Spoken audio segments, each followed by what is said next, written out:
In this video, I'm going to talk about food, infrastructure, and public transit. Food is a huge factor in your quality of life, especially for someone who loves eating out like me. In China, food convenience is unmatched. Fresh produce is cheap, street food culture is thriving, and food delivery apps bring hot, restaurant-quality meals to your door in 20 minutes for a $1 delivery fee.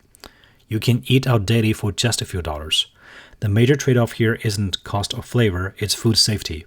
From chemical additives and heavy processing to long-standing fears over food scandals, eating out in China requires a level of blind faith in where your food comes from. In the United States, baseline food safety and ingredient regulation are generally trusted, but eating out has turned into a major financial drain. Between inflated menu prices, sales tax, and mandatory 20% tipping culture, a casual dinner for two can easily hit $60 to $80. As a classic country of immigrants, the U.S. holds an unmatched advantage in global international culinary diversity. In almost any mid-sized to large American city, you can eat authentic Mexican tacos on Monday, Chinese stir-fries on Tuesday, authentic Vietnamese pho on Wednesday. Actually, the word is pronounced pho, pho. And Italian pasta over the weekend. Because communities from all over the world settled here, the U.S. offers a genuine global food tour within a single metropolitan area. China's food diversity, on the other hand, isn't international. It is deeply regional and historical. China has 8 major regional cuisines, from the fiery, mouth-numbing peppercorns of Sichuan to the delicate dim sum of Guangdong and the heavy, wheat-based hand-pulled noodles of the Northwest. The variety of ingredients, cooking techniques, and hyperlocal flavor profiles across China's provinces is staggering. However, if you're looking for authentic global options like Mexican, Middle Eastern, or South American food outside of Tier 1 international hubs like Shanghai or Beijing, your choices drop off fast. If you want to taste authentic dishes from every corner of the planet, the US wins, hands down, on global variety. But if you want endless, hyper-specialized variations within one massive, millennia-old culinary tradition, China's regional depth is hard to beat. Now there's a huge caveat to the US global food variety. Having a cuisine doesn't mean you have the real thing.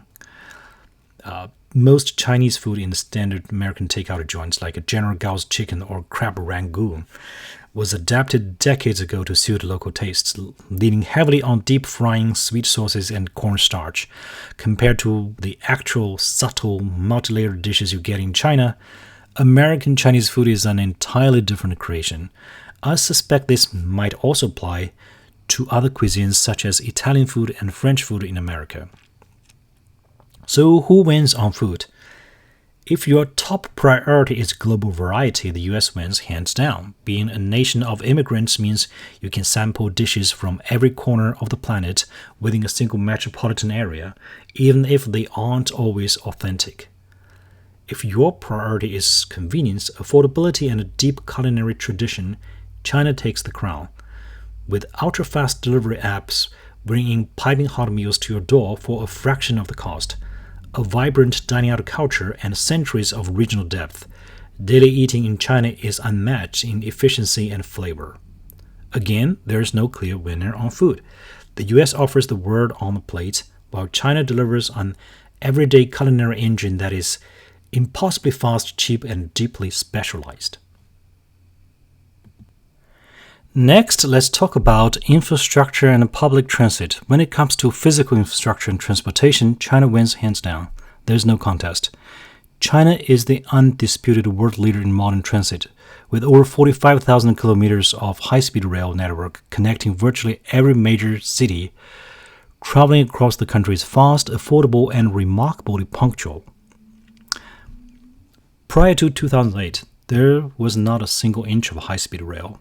Now China has over 70% of the world's high-speed rail, all built over the course of 18 years. In Tier 1 and Tier 2 cities, massive subway systems, modern bus networks, and cheap ride-hailing means you never actually need to own a car. In fact, China's domestic construction capacity is so massive that it reached domestic overcapacity, driving the country to export its engineering power globally through the Belt and the Road Initiative.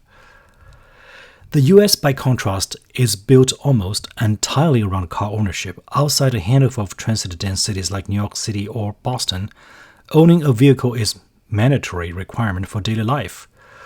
While American highway systems are vast and road trip culture is iconic, public transit and high-speed rail lags decades behind China. The verdict, clear win for China. It offers a world-class public transportation grid engineered for seamless collective mobility, while the US forces individuals to rely on private cars and air travel. Thank you for watching this video.